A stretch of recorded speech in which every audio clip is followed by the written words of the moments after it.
Ujedinjena Kraljevina od 1. veljače 2020. godine na uređeni je način prestala biti članicom Europske unije stupanjem na snagu sporazuma o povlačenju Ujedinjene Kraljevine Velike Britanije i Sjeverne Irske iz Europske unije i Europske zajednice za atomsku energiju. Dobro, i kakve to veze ima s nama?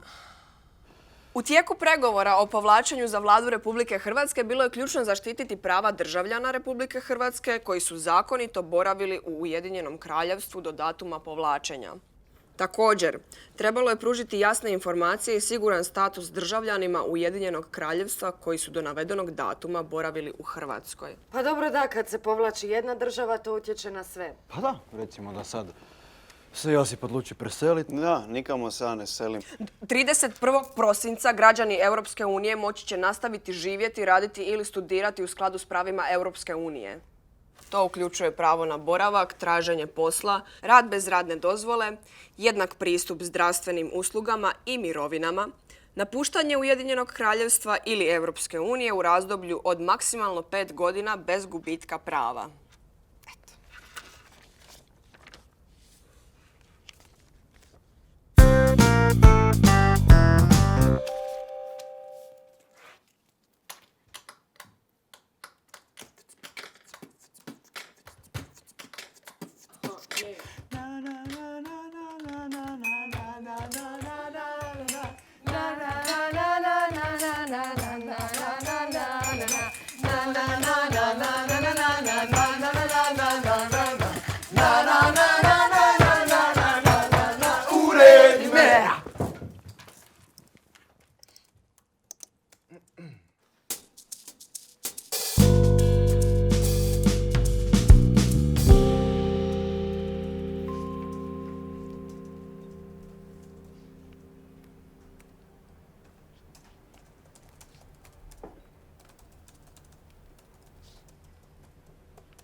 A da mi malo dinamiziramo rad grupe?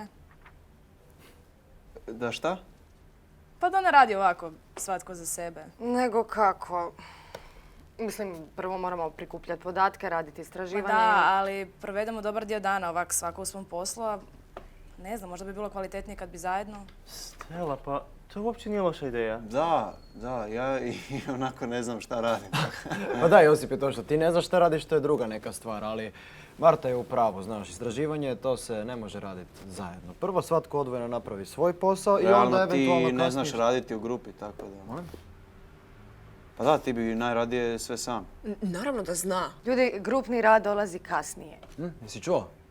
Ne mogu svi napraviti tvoj posao. Da, istina je, ja taj individualni rad više volim nego rad u grupi, ali to što Josip svoj nerad maskira kroz rad grupe, to je drugi par rukava. Ja osobno mislim da stvari naprosto ne mogu i ne smiju tako funkcionirati. Dobro, šta si ti sad tako vrijeđaš? Pa nisam se uvrijedio, nego samo ti kažem. A malo jesi. Kad ga napadaš? Ja? Tin. Jel ga ja napadam? Ne bi se ja htio miješati. Meni stvarno nije bila namjera prouzrokovati probleme. Da, ups, ipak jesi. Ajde, molim vas, nemojte još vas dvije. Mogu si odmah reći ti.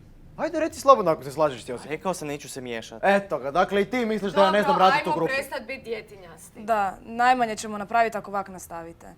To što ti ne želi ništa reći govori samo za sebe. Jer oni se inače uvijek suprotstavi tim Josipovim glupostima, ali ovo danas očito...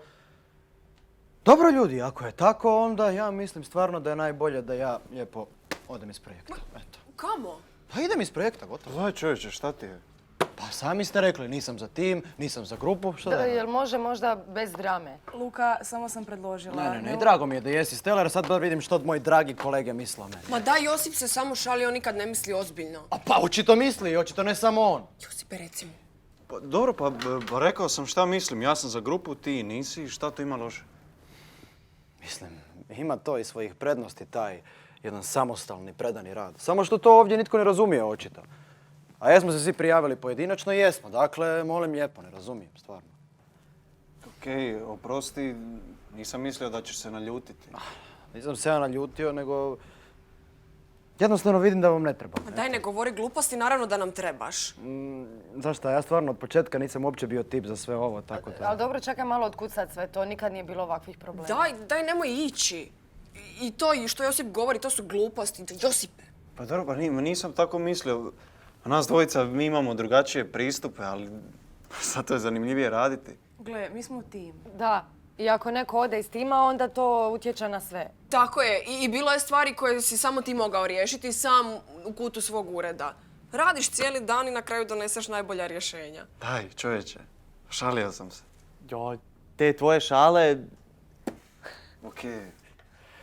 Nisam razmišljao. Pa točno, da. Luka. Ne mogu ja biti jedini koji će Josipa dovoditi u red. Onda... Da, okej, priznajem.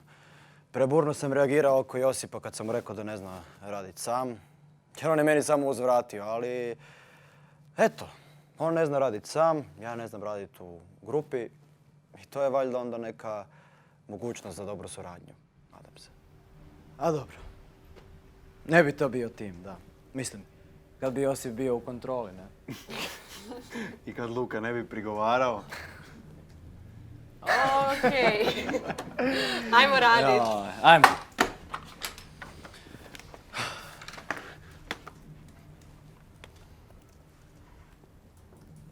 Mi smo tim.